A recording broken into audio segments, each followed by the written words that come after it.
నమస్తే, welcome to life line. నేను Shivani. So ఈ రోజు మనం డిస్కస్ చేయబోయే టాపిక్ వచ్చేసి జాయింట్ పెయిన్స్ అండ్ జాయింట్ ప్రాబ్లమ్స్కి సంబంధించి రివిజన్ సర్జరీ ప్రాసెస్ ఏ విధంగా ఉంటుందో వివరించడానికి ప్రస్తుతం మనతో పాటు ఉన్నారు doctor Krishna Kiran from Medicover hospitals. ఆయనతో మాట్లాడి మరిన్ని విశేషాలు అడిగి తెలుసుకుందాం. నమస్తే డాక్టర్ గారు. నమస్తే అండి. So first of all surgery అయిన తర్వాత పోస్ట్ సర్జరీ ప్రాసెస్ అనేది కూడా చాలా ఇంపార్టెంట్ అని చెప్పొచ్చు. సర్జరీ నీ ప్రాబ్లమ్ సంబంధించి ఒకవేళ సర్జరీ జరిగి ఉంటే మళ్ళీ ఆ ప్రాబ్లం వచ్చే అవకాశాలు ఎంతవరకు ఉంటుంది? నీ రీప్లేస్మెంట్ తర్వాత మనము మెటల్ ప్లాస్టిక్ తోటి ఇంప్లాంట్ వేయడం జరుగుతుంది. సో దీనికి అబౌట్ 1% ఫెయిల్యూర్ పర్ యానం, అంటే 1 ఇయర్కి 1% కేసెస్, అంటే 100 చేస్తే ఒకటి ఫెయిల్ అయ్యే ఛాన్సెస్ ఉంటాయి. By and large highly successful procedures, about 15 ఏళ్ళ వరకు మర్చిపోవచ్చు దాని గురించి. అయితే ఈ ఆపరేషన్ తర్వాత ఇన్ఫెక్షన్ రావడము, ఒక్కొక్కసారి ఇంప్లాంట్ లూజ్ అవ్వడం, బోన్ క్వాలిటీ సరిగా లేకపోయినట్లయితే ఆర్ ఈ ప్లాస్టిక్ వేర్ అండ్ టేర్ వల్ల ఇంప్లాంట్ ఫెయిల్ అవ్వడం అనేది జరిగే అవకాశాలు ఉంటాయి. అంటే ఫెయిల్ అవ్వడానికి మెయిన్ రీజన్ ఏంటి? సర్జరీ జరిగాక అసలు సర్జరీ అంటేనే నమ్మకం కలిగిస్తారు, మీ ప్రాబ్లం మేము సాల్వ్ చేసాము, మీకు ఇంకా టెంపరీగా కానీ లేకపోతే పర్మనెంట్గా మీకు ఎలాంటి ప్రాబ్లమ్స్ ఉండవు అనేసి డాక్టర్ చెప్తుంటారు.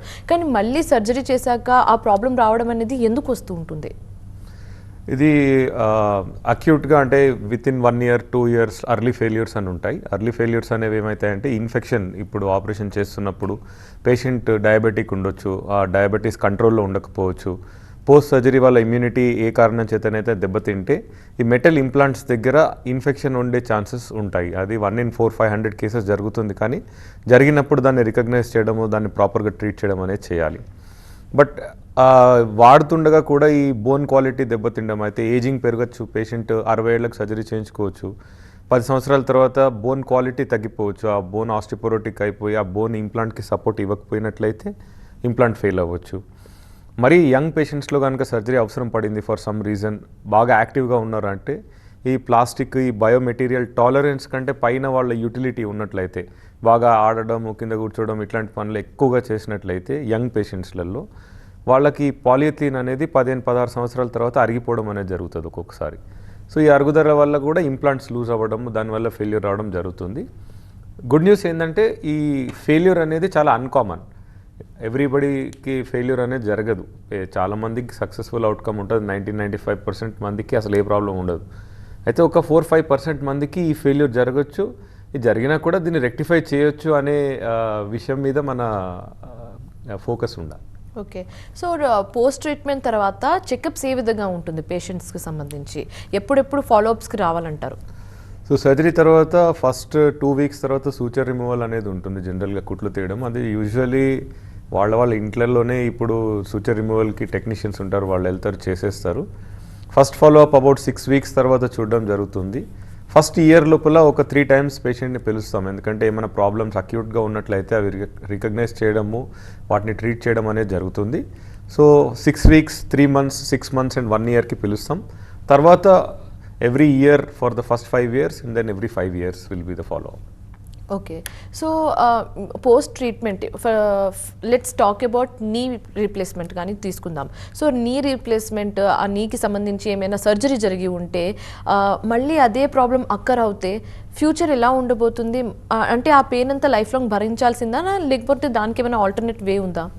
Definitely A type of problem అనేది మనం కనుక రికగ్నైజ్ చేసినట్లయితే దానికి రెక్టిఫికేషన్ అనేది ఉంటుంది. అయితే పేషెంట్స్ లోపల మైండ్ సెట్ ఎలా ఉంటుందంటే, ఆపరేషన్ అయిన తర్వాత మనం నార్మల్గా ఉందాం అనుకున్నాము, ఇప్పుడు మళ్ళీ ఫెయిల్ అయింది, ఇది బాగా అవుతుందో లేదో అని కొన్ని అపోహలు ఉంటాయి వాళ్ళ లోపల. చాలాసార్లు చిన్న ఇష్యూస్ ఉంటే అవి అసలు వాటికి ఏం చేయాల్సిన అవసరం ఉండదు, వాళ్ళకి రీఅష్యూరెన్స్ ఇచ్చి వాళ్ళకి మెడికల్ ట్రీట్మెంట్ ద్వారా, ఫిజియోథెరపీ ద్వారా చేయొచ్చు.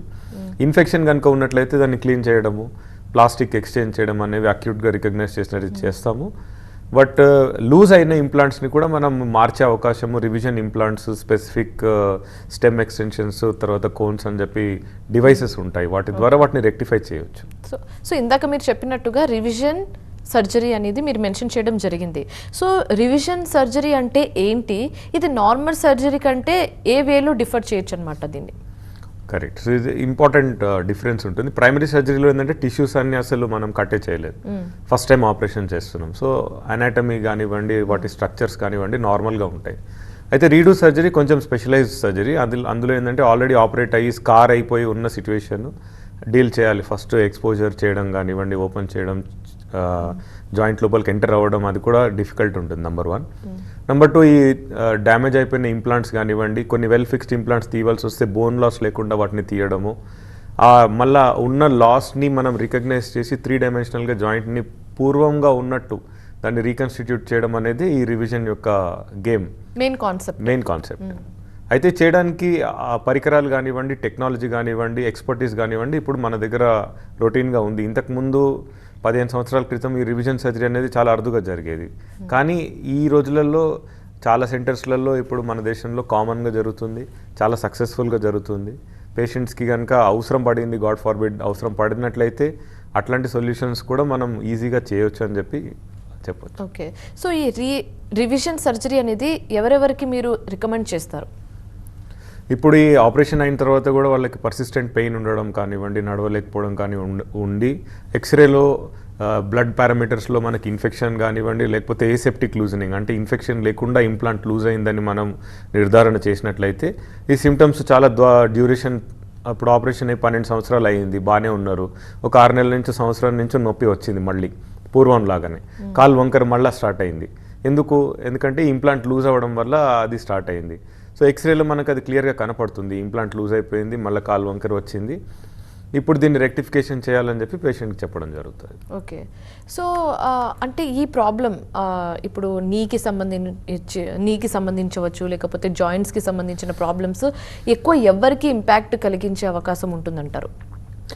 ఇప్పుడు మేము చూస్తున్నది ఏంటంటే కొంచెం అలార్మింగ్ సిచ్యువేషన్ ఉన్నది. మెటబాలిక్ హెల్త్ అనేది చాలా బ్యాడ్గా ఉంటుంది. మన కమ్యూనిటీలో చూసినట్లయితే everybody is running behind money or success or fame or whatever name to create something, but the most important thing health అనేది it's taking a back seat. మీరు చూసినట్లయితే సమాజంలో కల్తీ ఎక్కువ ఉంది, ఫుడ్ కూడా కల్తీ ఉంది, ఫాస్ట్ ఫుడ్, ఎవరు వాళ్ళు ఫుడ్ కుక్ చేసుకొని తినడం అనేది జరగట్లేదు.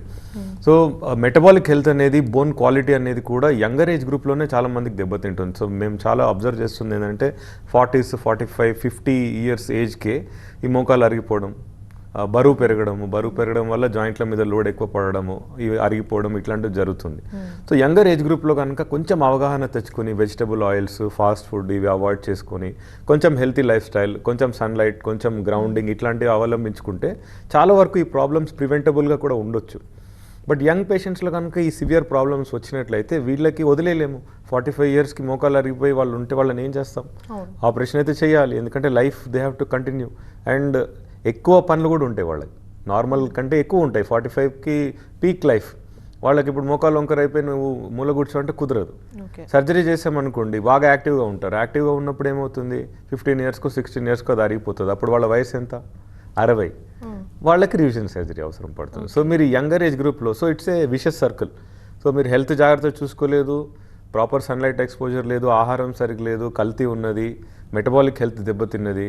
సో జస్ట్ లైక్ ఇప్పుడు బీపీ షుగర్ ఎక్కువ అవ్వడం చూసాము, హార్ట్ డిసీజ్ ఎక్కువ అవ్వడం చూసాము, బోన్ క్వాలిటీ కూడా అలాగనే అరుగుదల, తొందరగా బ్యాడ్ అయిపోవడము, వీక్ అయిపోవడం ఇట్లాంటివి జరుగుతున్నాయి.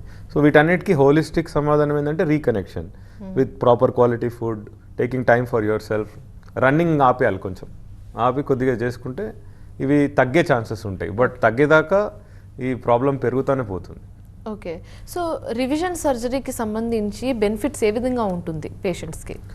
ఇప్పుడు అసలు నడవలేని పరిస్థితి నుంచి వాళ్ళు నార్మల్గా నడిచే పరిస్థితికి వస్తారు. సో చాలామంది భయంతో కూడి కూడా ఉంటారు, ఎందుకంటే ఆల్రెడీ ఆపరేషన్ చేయించుకున్నాం, ఫెయిల్ అయింది, ఇది మళ్ళీ బాగవుతుందో లేదో అని ఒక భయంలో ఉంటారు. అయితే మనం కనుక ఆపరేషన్ కరెక్ట్గా జరిపించినట్లయితే వాళ్ళకి ఈ పెయిన్ నుంచి రిలీఫ్ వస్తుంది, నార్మల్గా యథావిధిగా నడుచుకోవచ్చు, 10-20 సంవత్సరాలు ఇంకా అది నడుస్తుంది. సో ఒక 40 ఇయర్స్ లైఫ్ స్పాన్ కనుక తీసుకున్నట్లయితే పేషెంట్కి ఉంది అని అనుకుంటే డెఫినెట్గా ఒక రివిజన్ ఆపరేషన్ అవసరం పడుతుంది, అది ఈజీగా చేయొచ్చు. సో ఒక ఆపరేషన్ కరెక్ట్గా చేసినట్లయితే 35-40 ఇయర్స్ జాయింట్ రీప్లేస్మెంట్ తోటి వాళ్ళు గడపచ్చు. సో డాక్టర్ గారు, పార్షియల్ నీ రీప్లేస్మెంట్ అంటే ఏంటి, ఇది ఎవరికి చేయడం జరుగుతుంది? ఇది రివిజన్ సెట్టింగ్లో చాలా ఇంపార్టెంట్ క్వశ్చన్ మీరు అడిగారు. చాలామందికి ఇప్పుడు మనం చూసినట్లయితే మేము యాక్చువల్లీ ఒక స్టడీ కండక్ట్ చేసాము in our own country. About 50% పేషెంట్స్కి ఓన్లీ ఒక పార్ట్ ఆఫ్ ద నీనే అరుగుతుంది, లోపల వైపు అరుగుతుంది. వాళ్ళకి వంకర కూడా ఒక 10 డిగ్రీల వరకే ఉంటుంది, మిగతా జాయింట్ అంతా నార్మల్గా ఉంటుంది, నీ క్యాప్ జాయింట్, లాటరల్ సైడ్ అంతా నార్మల్గా ఉంటుంది. వీళ్ళకి ఏసీఎల్ అనే లిగమెంట్ ఇంటాక్ట్గా ఉంటుంది. సో ఇట్లాంటి వాళ్ళకి మొత్తం నీ రీప్లేస్మెంట్ చేయాలా, లేకపోతే ఓన్లీ అరిగిన పార్ట్ మాత్రమే రీప్లేస్ చేయొచ్చా అనేది చాలా కాలంగా జరుగుతున్నటువంటి తర్జన భర్జన. ఇందులో మనం చూసినట్లయితే ఈ పార్షియల్ నీ రీప్లేస్మెంట్కి అడ్వాంటేజెస్ ఏముంటాయంటే ఓన్లీ అరిగిన పార్ట్ మాత్రమే రీప్లేస్మెంట్ చేయడం జరుగుతుంది. మీడియల్ యూనికంపార్ట్మెంటల్ నీ రీప్లేస్మెంట్ ఏదైతే ఉందో దానికి ఆల్మోస్ట్ 25 years రిజల్ట్స్ ఉన్నాయి. నార్మల్ నీ రీప్లేస్మెంట్ కంటే ఒక 3-4% ఎక్కువ ఫెయిల్యూర్ రేట్ ఉండొచ్చు, కానీ ఫంక్షనల్లీ పేషెంట్ చాలా సుపీరియర్గా ఉంటారు. ఎందుకంటే వాళ్ళకి కింద కూర్చోవచ్చు, బాస్పెట్లు వేసుకుని కూర్చోవచ్చు, రిస్ట్రిక్షన్స్ ఏమి ఉండవు. 80% నార్మల్ని అట్లానే ఉంటుంది. అయితే దీని వైపు అవగాహన లేకపోవడంతో చాలామంది పేషెంట్స్ మాకు వద్దు, హాఫ్ వద్దు, మేము ఫుల్లే చేయించుకుంటాం అని అట్లా చెప్పడం కూడా జరుగుతుంది. జనరల్గా మంచిగా చేసినట్లయితే partial knee replacement, faster recovery, lesser complications and better function. So దానిలో డౌటే లేదు. ఇప్పుడు 20-25 సంవత్సరాల నుంచి ఇది ఉన్నది. దీనిలో అడ్వాంటేజ్ ఇంకోటి కూడా ఉంది. సపోజ్ మనం ఎక్స్ట్రీమ్స్ ఆఫ్ ఏజ్ తీసుకున్నట్లయితే యంగ్ పేషెంట్స్ less than 50 అరిగిపోయినాయి, or somebody 75-80. So if it is there first replacement in a young patient or we expect it to be a last replacement in an elderly patient, వాళ్ళకి perfectly suited ఈ partial knee replacement. అంటే ఇప్పుడు 70-80 years వాళ్ళకి చేయాలంటే వాళ్ళకు BPO, షుగరో లేకపోతే వేరే రకమైన ప్రాబ్లమ్స్ ఉంటాయి. హాఫ్ ద ఆపరేషన్లో వాళ్ళకి కనుక పెయిన్ రిలీఫ్ వచ్చినట్లయితే next remaining part of their life ఈజీగా గడిచిపోతుంది. సో చాలామంది దానికి సూటబుల్గా ఉంటారు. అలాగే యంగ్ పేషెంట్స్లో సర్జరీ అవసరం పడినట్లయితే మనం ఈ పార్షియల్ని ఏదైతే అరిగిన పార్ట్ మాత్రమే రీప్లేస్ చేస్తామో అప్పుడు ఏంటంటే ఒక 10-15 years వాళ్ళకి టైం బై అవుతుంది. 45కి సర్జరీ చేయించుకుంటే 60-65 వరకు ఇది నడుస్తుంది. అప్పుడు ఫస్ట్ నీ రీప్లేస్మెంట్ చేయించుకోవచ్చు. దాని ద్వారా వాళ్ళకి లైఫ్ గడిచిపోవడం జరుగుతుంది. ఓకే. సో డాక్టర్ గారు, మనం ఇందాక రివిజన్ సర్జరీ గురించి మాట్లాడుకున్నాము. సో ఈ రివిజన్ సర్జరీ సక్సెస్ఫుల్ అవ్వాలంటే టెక్నాలజీని ఎంతవరకు యూస్ఫుల్గా మీరు వాడుకుంటున్నారు? ఎందుకంటే టెక్నాలజీ అండ్ స్పెషలిస్ట్ డాక్టర్స్ కూడా అంతే ఇంపార్టెంట్ ఈ సర్జరీని సక్సెస్ఫుల్ చేయాలంటే. సో ఆ విషయంలో మీరు ఎలాంటి జాగ్రత్తలు తీసుకోవడం జరుగుతుంది? ఇది మా టెక్నాలజీ అనేది చాలా యూస్ఫుల్గా ఉంటుందండి టు గైడ్. ఇప్పుడు మంచి పెద్ద కార్ కొనుక్కుంటాం, maybe a Tesla car or something, but that car will not make that person a driver. So driving రావాలి, దానికి అన్సిలరీగా మంచి డ్రైవర్ అయితే వాళ్ళకి టెక్నాలజీ యూస్ఫుల్గా ఉంటుంది. సో మీకు ఇప్పుడు రోబోటిక్ సర్జరీ ఉంది, కంప్యూటర్ అసిస్టెడ్ సర్జరీ ఉంది, ఇవన్నీ ancillary tools where you can use them as intelligent assistant to the surgeon to measure certain things. Like ఇప్పుడు యాంగిల్స్ మెజర్ చేయడంలో హ్యూమన్ ఐ కొంచెం ఎర్రర్ ఉంటుంది. ఆ యాంగిల్ మెజర్మెంట్కి టెక్నాలజీ చాలా యూస్ఫుల్. సో అలైన్మెంట్ ఎలా ఉంది, దీనికి కరెక్ట్గా బ్యాలెన్స్ అయిందా లేదా, ఇవన్నీ చూసుకుని ఎగ్జిక్యూట్ చేయడానికి చాలా యూస్ఫుల్ ఉంటుంది. రెండో అడ్వాంటేజ్, యంగర్ సర్జన్స్ ఎవరైతే ఉంటారో వాళ్ళకి ఇప్పుడు 25 సంవత్సరాలు పట్టొచ్చు to become very proficient and experience surgeons లాగా చేయాలంటే. అయితే టెక్నాలజీ వల్ల మనకి ఫీడ్బ్యాక్ ఉంటుంది, ఎలా ఉంది సర్జరీ, ఏం జరుగుతుంది అనేది రియల్ టైం. సో వీళ్ళకి ఆ 20 ఏళ్ళ సర్జన్స్కి మధ్య గ్యాప్ అనేది చాలా వరకు తగ్గుతుంది. ఎందుకంటే ఈ టెక్నాలజీ చూసి వీళ్ళు కూడా ఫాస్ట్గా నేర్చుకోవడం, బెటర్గా చేయడము ఇలాంటివి జరుగుతుంది. సో అది మేజర్ అడ్వాంటేజ్. సో యాక్సెస్ ఉంటే టెక్నాలజీ యూజ్ చేయడం అనేది for primary replacements definitely good. దానివల్ల రివిజన్ రేట్స్ తగ్గే అవకాశాలు కూడా ఉంటాయి. ఎస్పెషల్లీ మనం యంగ్ పేషెంట్స్లో సర్జరీ చేస్తుంటే వాళ్ళకి రివిజన్ రేట్స్ తగ్గాయని ఆస్ట్రేలియన్ రిజిస్ట్రీ అని ఉంటుంది, ఎక్కడైతే అన్ని జాయింట్స్ని వాళ్ళు స్టడీ చేసి చూస్తారు, 25 సంవత్సరాలుగా చేస్తున్న జాయింట్స్. అందులో 65 సంవత్సరాల కంటే లోపు మనుషులకి సర్జరీ కనుక అవసరం పడ్డట్టయితే వాళ్ళకి టెక్నాలజీ యూజ్ చేస్తే డెఫినెట్లీ బెనిఫిట్ ఉంటుందని చెప్పి కూడా మనకు తెలియదు. ఓకే. సో డాక్టర్ గారు, హిప్ రీప్లేస్మెంట్ అంటే ఏంటి ఎగ్జాక్ట్లీ, అండ్ ఇది ఎవరెవరికి చేయడం జరుగుతుంది? ఈ హిప్ జాయింట్ అనేది బాల్ అండ్ సాకెట్ జాయింట్, తుంటి ఎముక లోపల ఉంటుంది. ఈ కోవిడ్ తర్వాత మనం చూడడం జరిగింది ఏంటంటే ఏవాస్కులర్ నెక్రోసిస్, అంటే రక్త సరఫరా డ్యామేజ్ అయ్యి ఫిమరల్ హెడ్ డ్యామేజ్ అవ్వడం అనేది చాలా ఎక్కువ అయిపోయింది. ఇంతకుముందు ఎప్పుడో మనం 1వ రోజు చూసేవాళ్ళం నెలకి, కానీ ఇప్పుడు వారానికి 10 మందికి ఈ ప్రాబ్లమ్ తోటి వస్తున్నారు. అది స్టిరాయిడ్స్ వల్ల మళ్ళీ లేకపోతే వ్యాక్సిన్స్ వల్ల మనకు తెలియదు, క్లియర్గా ఎగ్జాక్ట్ తెలియదు, అది ప్రాబ్లం అయితే ఉన్నది. సో ఈ ఏవాస్కులర్ నెక్రోసిస్ స్టేజ్ 3, స్టేజ్ 4కి వెళ్ళినట్లయితే బాల్ డ్యామేజ్ అయిపోవడం, ఈ బాల్ డ్యామేజ్ అయినప్పుడు దీనికి సర్జరీ అవసరం పడడం, దానివల్ల ఈ హిప్ రీప్లేస్మెంట్ అనే సర్జరీ చేయడం అనేది జరుగుతుంది. అయితే ఇంపార్టెంట్ విషయం ఇందులో ఏంటంటే యంగ్ పేషెంట్స్ ఎవరైతే 30లలో 20లలో ఉన్నారో వాళ్ళకు కూడా ఈ ప్రాబ్లం జరగచ్చు, ఎల్డర్లీ పేషెంట్స్లలో కూడా జరగచ్చు. సో అన్ని రకాల ఏజ్ గ్రూప్స్లో ఈ హిప్ రీప్లేస్మెంట్ అనేది అవసరం పడడం ఇప్పుడు మనము కోవిడ్ తర్వాత చూస్తున్నాం. ఓకే. సో ఏంటి ఇప్పుడు హిప్ సర్జరీ అయిపోయాక, హిప్ రీప్లేస్మెంట్ సర్జరీ అయిపోయాక పోస్ట్ సర్జరీ ఏమైనా కాంప్లికేషన్స్ వస్తే దానికి సంబంధించి ఏమైనా రివిజన్ సర్జరీ లాంటివి ఉంటుందా? ఇప్పుడు ప్రస్తుతం ఉన్న మెటీరియల్స్ తోటి ఆల్మోస్ట్ 20-25 ఇయర్స్ వరకు ceramic on cross link plastic అని చెప్పి అవైలబుల్ ఉంది. అన్సిమెంటెడ్ హిప్ రీప్లేస్మెంట్స్ అవైలబుల్ ఉన్నాయి. వీటి ద్వారా ఏంటంటే and technique also mature technology. ఇప్పుడు నేర్చుకోవడం అనేది ఏం లేదు with respect to material or with respect to technique. చాలామంది క్లియర్ కట్ టెక్నిక్ ఉంది కాబట్టి అర్లీ కాంప్లికేషన్స్ ఏమీ ఉండవు. 25-30 ఇయర్స్ వరకు ఏ ప్రాబ్లం ఉండదు. అయితే మనం ఇప్పుడు చూస్తున్న ప్రాబ్లం ఏంటంటే 2000-2005 లోపు టెక్నాలజీ మెచ్యూర్గా లేనప్పుడు, ఇంప్లాంట్స్ అంత గొప్పగా లేనప్పుడు జరిగిన ఆపరేషన్స్ ఫెయిల్ అయ్యి బోన్ లాస్ ద్వారా, అరుగుదల ద్వారా, లూజనింగ్ ద్వారా వాళ్ళు రావడం అనేది ఎక్కువ జరుగుతుంది. అది నెక్స్ట్ 10 ఇయర్స్ వరకు కూడా నడుస్తుంది. ఎందుకంటే వాళ్ళకి ఒక 15-20 సంవత్సరాలు ఆల్రెడీ అయిపోయింది కదా. సో 15-20 సంవత్సరాల తర్వాత ఆ జాయింట్ లైఫ్ అయిపోయి దాని ఫెయిల్యూర్స్ మనం హ్యాండిల్ చేయడం జరుగుతుంది. ప్రస్తుతం ఉన్న టెక్నాలజీ తోటి వీఆర్ హోపింగ్ దట్ ఒక జాయింట్ సర్జరీ చేస్తే ప్రాబబ్లీ 30-35 ఇయర్స్ వరకు వాళ్ళ దాన్ని వెనక్కి తిరిగి చూడాల్సిన అవసరం లేదు అనే స్టేజ్కి హిప్ రీప్లేస్మెంట్ సర్జరీ రావడం జరిగింది. అయితే ఈ ఫెయిల్ అయిన వాళ్ళు ఎవరైతే ఉంటారో, అరిగిపోయి లేకపోతే ఆ ప్లాస్టిక్ అరిగిపోయి బోన్ లాస్ అయ్యి డిస్లొకేట్ అయ్యి ఇలాంటి ప్రాబ్లమ్స్ ఉన్నవాళ్ళు, వాళ్ళకి రివిజన్ సర్జరీ అనేది ఆఫర్ చేయడం జరుగుతుంది. అంటే వాళ్ళకి బోన్ లాస్కి సెపరేట్ ఆగ్మెంట్స్ అని, సెపరేట్ రివిజన్ కప్స్ అని, లాంగ్ స్టెమ్స్ అని ఇవన్నీ వేసి వాళ్ళని కూడా నడిపించే అవకాశం ఉన్నది. అట్లాంటి సర్జరీస్ కూడా చేయడం రొటీన్గానే జరుగుతుంది. ఓకే. సో రివిజన్ సర్జరీ తర్వాత పోస్ట్ సర్జరీ ఎలాంటి ఫాలోఅప్స్ ఉంటే మంచిగా ఉంటుంది? అంటే మనం జనరల్ సర్జరీ తర్వాత కొన్ని ఫాలోఅప్స్ ఉంటుంది, ప్రికాషన్స్ ఫాలో అవ్వాలి. సో దీని కూడా అంతే ఫాలోఅప్ అవసరం అంటారా? రివిజన్ సర్జరీ డెఫినెట్లీ మీకు ఏమవుతుందంటే చాలాసార్లు ప్రైమరీ సర్జరీ తర్వాత సేమ్ డే నడుస్తారు, 3 గంటల లోపల పేషెంట్ నడుస్తారు, నెక్స్ట్ డే ఇంటికి వెళ్ళిపోతారు. అయితే రివిజన్ సర్జరీ తర్వాత ద సర్జరీ డ్యూరేషన్ లాంగర్ ఉంటుంది, బ్లడ్ లాస్ ఎక్కువ ఉంటుంది, ఐసీయూలో స్టే ఉండొచ్చు, 2 days 3 days హాస్పిటల్లో ఉండవలసిన అవసరం ఉంటుంది. చాలాసార్లు వాళ్ళని ఇమీడియట్గా నడిపించలేము, ఎందుకంటే ఆ బోన్ సరిగ్గా సహకరించదు. మనం పెట్టిన మెటీరియల్ అంతా ఇంటిగ్రేట్ అవ్వడానికి 3 నెలలు టైం పడుతుంది. సో వీళ్ళకి కనుక ఇంటర్మీడియరీ కేర్ అంటే రీహాబిలిటేషన్ యూనిట్స్లోకి కానివ్వండి, maybe some sort of physiotherapy care యూనిట్స్లోకి కానీ ట్రాన్స్ఫర్ చేయడం బెటర్ ఆప్షన్. ఎందుకంటే ఇంట్లో నడవకుండా మేనేజ్ చేయాలంటే కూడా కష్టం అవుతుంది. సో వాళ్ళకి ఆ డిస్కషన్ అంతా కూడా మనం ఆపరేషన్ ముందే చేయాల్సి ఉంటుంది. అది చెప్పినట్లయితే మనకి ఆ ప్రిపరేషన్ అనేది ప్రాపర్గా ఉంటుంది. లేకపోతే 3 months ఎవరైతే నడవద్దని చెప్పామనుకోండి, అది చాలా కష్టం. నడవకుండా బాత్రూమ్కి వెళ్ళాలి, చేయాలి, చాలా పనులు ఉంటాయి. So revision surgery definitely primary కంటే ఎక్కువ కాంప్లికేటెడ్ ఉంటుంది, ఎస్పెషల్లీ హిప్ రిలేటెడ్. ఎందుకంటే వెయిట్ బేరింగ్ స్టేటస్ అనేది ప్రిడిక్ట్ చేయలేము. అందరు నడవగలుగుతారా, ఇమీడియట్గా నడవలేరా, కొంత టైం పడుతుందో మనకు తెలియదు. సో 3 to 4 months వరకు వాళ్ళకి ఇమీడియట్లీ ఫాలోఅప్లో రెగ్యులర్ ఫాలోఅప్లో ఉంచడం ఇమీడియట్లీ అవసరము. ఆ ఇంటిగ్రేట్ అయిన తర్వాత గ్రాడ్యువల్గా వాకర్ ద్వారానో స్టిక్ ద్వారానో నడవడము 1 సంవత్సరం దాకా రికవరీకి పడుతుంది. సో ఫస్ట్ 1 yearలో చాలా జాగ్రత్తగా ఉండాలి. ఆఫ్టర్ 1 year ప్రైమరీకి చేసినట్లే వాళ్ళకి ఫాలో అప్ ఉంటుంది. ఓకే. సో జాయింట్స్ ప్రాబ్లమ్స్కి సంబంధించి వన్ ఆఫ్ ది మెయిన్ రీజన్స్లో లైఫ్ స్టైల్ అని మీరు ఇందాక మెన్షన్ చేశారు.